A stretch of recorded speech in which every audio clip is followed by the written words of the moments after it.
Though we're not lacking in water and rain this year, the one thing that's definitely missing this spring is frogs, frog spawn and tadpoles. Usually all the ponds around here and quite a number of the large puddles are chock-a-block full of frog spawn now, because it is the last week of April. And usually all the frogs come out and you see them and they're like hopping about everywhere and the place is thick with them and they're croaking.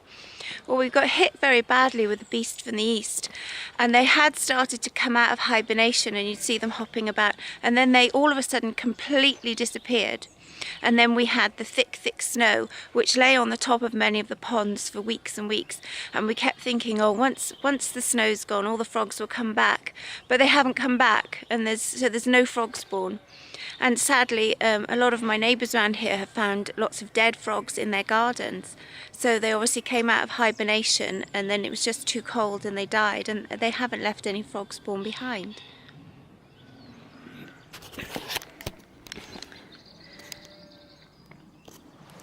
This pond here, every year, as far long as I remember, and I've lived down here a long time, has been chock-a-block with frog spawn.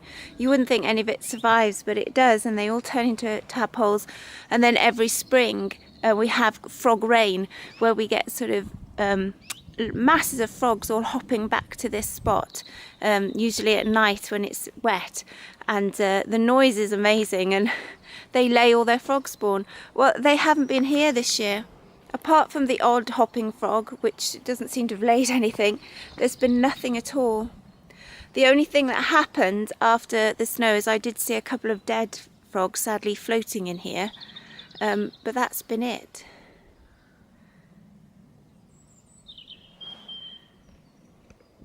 I'm now at another pond at the back of our house, which again every year is absolutely thick with frog spawn, and this year again there is nothing.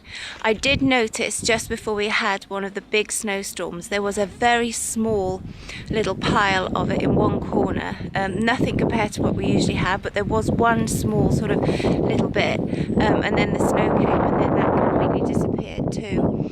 I do know that if the temperature gets too cold it will kill the frog spawn and the frogs, so I guess this year, because of all the snow, the ponds haven't got warm enough for the frogs to lay their eggs.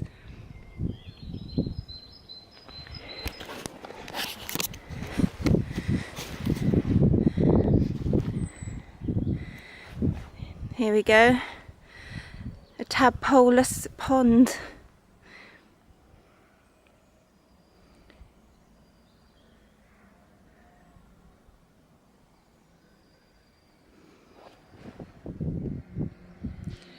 You may think I'm a little bit obsessed with frogs, but I do love seeing them around, and I love watching the tadpoles turn into frogs. I think it's absolutely amazing.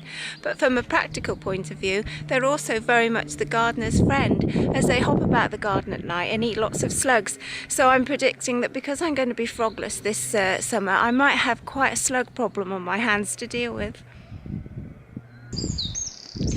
I'm now by another one of our ponds, because we do have a few, and this one there is a little sign of life, but unfortunately it's not frogs or frog spawn, it's actually newts. Now newts will eat some of the frog spawn, but there's usually so much that it doesn't make a difference really, but this year of course we haven't got any, so I think the newts are going hungry as well. I don't think it's just our area, because I did a run in a place an hour away from here recently, and it's longer